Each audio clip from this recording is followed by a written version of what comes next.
Hi, this is Regina White Favors with Favors Film Analysis. So I want to extend the strategy case study for reviewing the town. This is more or less a critical thinking opportunity, and I want to look at assessing conflict with the narrative, conflict with the characters, the way that robbery cinema is depicted.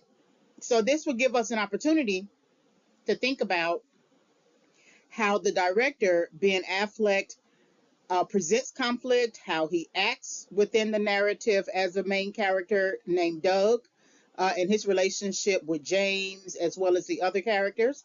And this will also just gives us an understanding, an opportunity to reach an understanding about just the presentation of heist movies, the presentation of robbery cinema. So this is Favors Film Analysis, assessing conflict in the town, which showed in theaters 2010.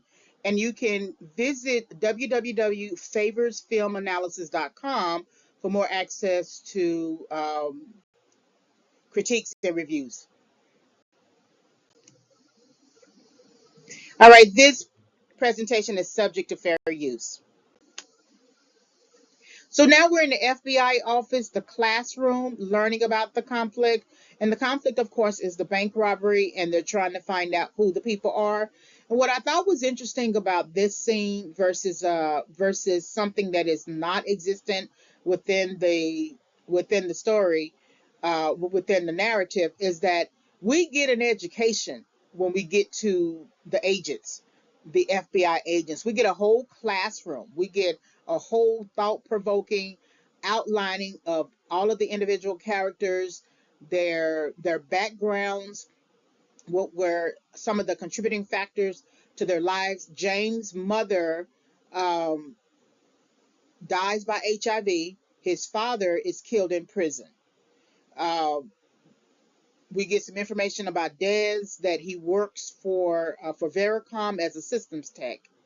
We get information about Albert McGlone, that he knows how to jack your car, but by the time way before you found your keys. And then this is where Agent Frawley, who is played by John Hamm, is standing there and telling us that these bank robberies are not organized by just one, or not organized by someone who doesn't understand how to do things, and that he's the one who labels Doug the architect. That it's not all of these other flipperheads that that Fergie calls them. It's not the flipperheads. It's Doug who is the architect, and he was the one who had an opportunity twice to play professional hockey, and he messed it up. Actually robbed someplace and did some time. And so I thought this was interesting because when you look at us being in this classroom as the watchers of this, as the viewers of this film, we feel educated. But when we see Doug and the rest of the crew conduct robberies and we see their skill and expertise, we don't get an education. The only time that we probably get just a little bit of an education is when the last robbery, the last robbery, which is the ballpark robbery, Fergie gives them the blueprints, and then he tells them that he has an inside man, and the inside man has a gambling weakness, a gambling sickness, and he's sort of going to facilitate them getting into the ballpark and getting access to a certain location, and then he leaves it off there.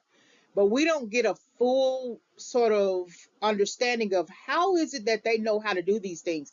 And we just have to assume that because they had fathers or parents or whoever who showed them how to do stuff, especially Fergie, who showed them how to do something, that maybe that's how they learned how to conduct a robbery. So I think that's a big difference.